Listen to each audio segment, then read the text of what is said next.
حسنین بقائی صاحب پر یوٹیوبر صاحب نے ایک الزام لگایا تقویت ایمان پر مناظرہ کرنے کی. اس سے ہمارے ایک ساتھی عبد الرحمان کرناٹک کے، ان کی جو گفتگو ہوئی ہے 5 منٹ کی گفتگو میں کتنی گندی گندی گالیاں دی ہیں، اگر آپ کو سنا دی جائے تو آپ توبہ توبہ استغفر اللہ پڑھتے پڑھتے تھک جائیں گے. اور اگر ویڈیو میں لائک کمنٹ کی جگہ پر جوتے مارنے کا آپشن ہوتا تو یقیناً ہر آدمی 50 جوتے تو مار ہی دیتا. تھوڑا سا ایک نمونہ سن لیجیے. ہلو حسنین بقائی بول رہے ہیں؟ نہیں.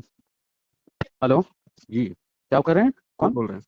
عبد الرحمان کے باپ بول رہے ہیں. اچھا، میرا کا بیٹا بول رہا ہے. سنیے، وہ شفیع ندوی صاحب کے بارے میں تمہارے باپ عبد الرحمان، تمہارے باپ بولے ابا کو سلام کرو پہلے. سلام تجھے، لعنت لعنت. ارے پاگل کے سلام کرو، اپنے باپ کو سلام کرو. یہ اپنے باپ کو سلام کرو بھڑوے. کہا ہے تم نے ہمارے سامنے بھی کچھ کہہ کر بتاؤ. اپنے باپ کو سلام کرو بھڑوے. نکل گیا پیشاب؟ اپنے باپ کو سلام کرو بھڑوے. پیشاب نکل گیا کیا؟ میرا فون اپنے باپ کو سلام کرو بھڑوے. ابے تو کافر ہے، کافر کو سلام نہیں کیا جا سکتا. ارے تیری ماں کا بھوسڑا مارے بھڑوے سالے. اور عبد الرحمان ابن ملجم سالے چوتیے. یہ حسنین بقائی بریلویوں کے پیر صاحب ہیں. تمہارے باپ ہیں مادر چوت، تمہیں پیدا کر کے چھوڑ دیا ہم نے بھڑوے. لعنت اللہ علی الغازی. ارے چوتیا آدمی. گالی پہلے کیوں دیتا ہے؟ جیسے میں نے لیٹر پیڈ جاری کیا ہے ویسے تو بڑھوے جاری کرنا. کس طریقے کا لیٹر پیڈ تو نے جاری کیا ہے؟ دیکھ تو نے کیا جاری کیا ہے. تیری ماں کو چودے پاگل آدمی، دیکھ نہیں پا رہے ہو؟ اندھے ہو کیا تم؟ علماء کی تصدیق کہاں ہے بے؟ ارے مادر چود، میں خود عالم دین ہوں. تیری ماں کو چودے پاگل عالم دین ہے. آجا بڑھوے بھیج اپنے شمائل ندوی کو بھیج. وہ عالم دین ہے، وہ عالم ہے، وہ عالم ہے تیرے فرقے کا، وہ عالم ہے تیرے فرقے کا، وہ عالم ہے تیرے فرقے کا. اس کو بھیج. تو اپنے ماشاءاللہ بیٹھ کر اس کی دیوبند تائید کرتا ہے، تیری کون تائید کر رہا ہے؟ ارے میری میں خود اپنے آپ میں تائید ہوں مادر چود. تو بھیج تو. یہ دیکھیں بریلویوں کے صوفی بھائی، بریلوی کس کے پاس جا کر اپنا ہاتھ دے رہے ہو؟ کس کے پاس جا کر اپنا ایمان دے رہے ہو؟ یہ ہے تمہارے پیر. یہ سید ہے، لعنت ہے ایسے سید پر جو اپنے آپ کو فرضی سید لگاتا پھر رہا ہے. تو لعنت سید سادات پہ لعنت کر رہا ہے بھڑوے. سادات ایسے گالی باز لوگ مناظرے کا چیلنج دے رہے ہیں. معاذ اللہ، 100 بار معاذ اللہ، ہزاروں بار معاذ اللہ. پہلی بات تو یہ کہ حسنین بقائی صاحب کی آواز بالکل بھی نہیں ہے. آج حسنین بقائی صاحب سے میری بات ہوئی، گفتگو ہوئی دوپہر کے اندر، اور اس کے بعد حضرت نے کچھ ریکارڈنگ بھیجی ہے، اس کو بھی آپ لوگ سماعت فرما لیں. امتیاز پلاموی اور عبد الرحمان دیوبندی اس علمی بحث کو غیر سنجیدہ بنانے کے لیے کسی اور شخص کی آواز کو میری آواز بنا کر پیش کر رہے ہیں، جو کہ صریح بددیانتی ہے. میں آج بھی اپنے موقف اور دعوے پر قائم ہوں. میرا واضح اور 2 ٹوک سوال بدستور قائم ہیں. کیا مفتی شمائل ندوی صاحب اسماعیل دہلوی کی کتاب تقویت الایمان میں موجود کفریہ عبارات پر اہل سنت بریلوی علماء کے ساتھ کھلے اور ریکارڈ شدہ علمی مناظرے کے لیے تیار ہیں یا نہیں؟ بحث کا موضوع صرف اور صرف کتاب تقویت الایمان کی عبارتیں ہوں گی. فیصلہ دلائل، حوالہ جات اور اصل متن کی روشنی میں ہوگا، نہ کہ آوازوں کی نقالی، تراشے گئے کلپس یا الزام تراشی کے ذریعے. سن لیا آپ حضرات نے. اب آپ اندازہ لگائیں کہ دیوبندی کتنی نیچی سطح تک گر سکتے ہیں اور کتنے گرے ہوئے لوگ ہیں یہ لوگ. ایک دوسرے شخص کی آواز کو لے کر کے حسنین بقائی صاحب کا نام لے کر کے اس ریکارڈنگ کو وائرل کر دیا. آپ غور کیجئے کہ معاذ اللہ رب العالمین اتنی گندی گندی گالیاں کہ جو ایک چوراہے پر کھڑا ہوا گنڈا اور بدماش بھی نہیں دیتا، اس کی نسبت ایک سید صاحب کی طرف اور ایک عالم دین کی طرف یہ لگا کر کے کہتے ہیں کہ انہوں نے گالیاں دی ہے.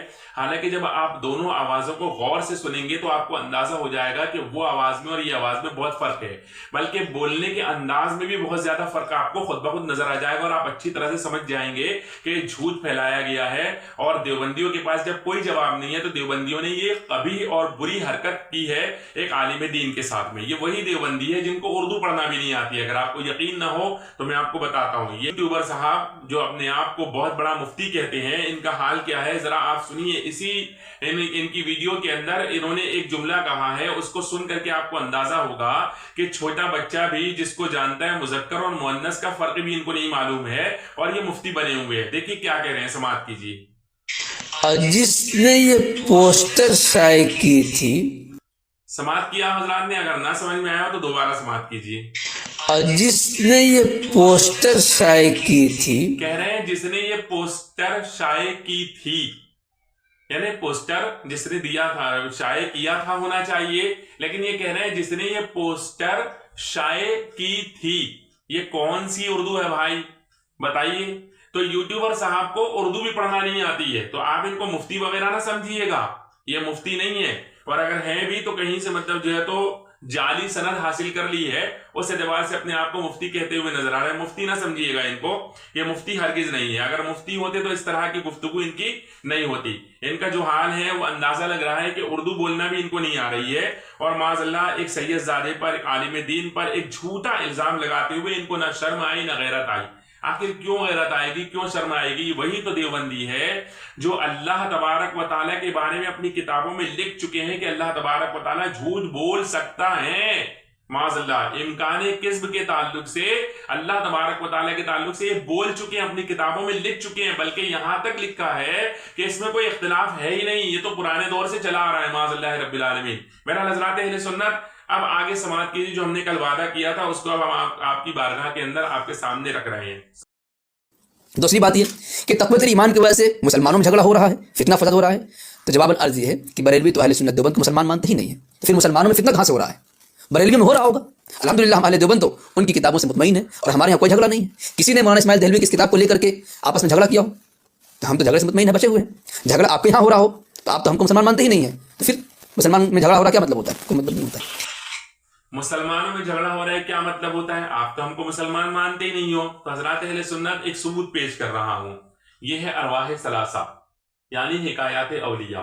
یہ کتاب کو جو جمع کرنے والے ہیں، جو ترتیب دینے والے ہیں، مولانا سید ظہور الحسن صاحب کے سولوی ہے، سابق ناظم خانقاہ امدادیہ اشرفیہ تھانہ بھون، یعنی مولوی اشرف علی تھانوی کے یہاں سے اس کو جو ہے تو انہوں نے جمع کیا ہے. اور ادارات تالیفات اشرفیہ تھانہ بھون ضلع مظفر نگر، یعنی اشرف علی تھانوی کے یہاں سے ہی یہ کتاب چھاپی بھی گئی ہے تھانہ بھون سے.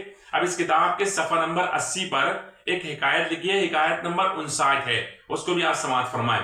لکھتے ہیں خان صاحب نے فرمایا کہ مولوی اسماعیل صاحب نے تقویت الایمان اول عربی میں لکھی تھی، چنانچہ اس کا ایک نسخہ میرے پاس، اور ایک نسخہ مولانا گنگوہی کے پاس، اور ایک نسخہ مولوی نصر اللہ خان خورجوی کے کتب خانے میں بھی تھا.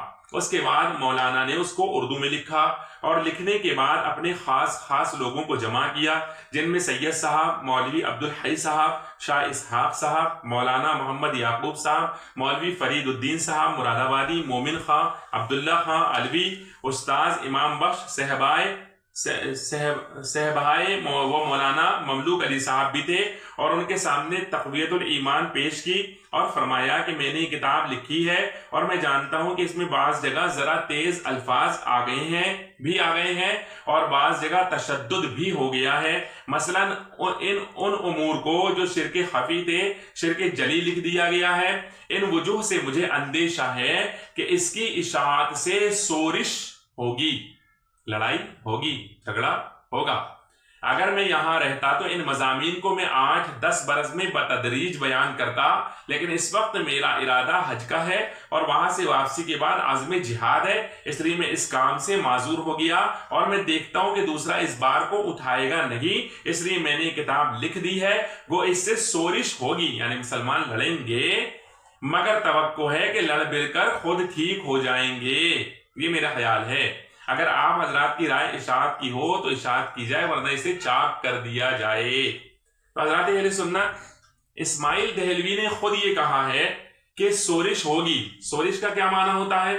اگر کسی کو بتانا ہو تو وہ بھی ہم بتا دیتے ہیں کہ سورش کا کیا معنی ہوتا ہے لغت کی کتابوں سے، کہ سورش کا معنی کیا ہوتا ہے نا.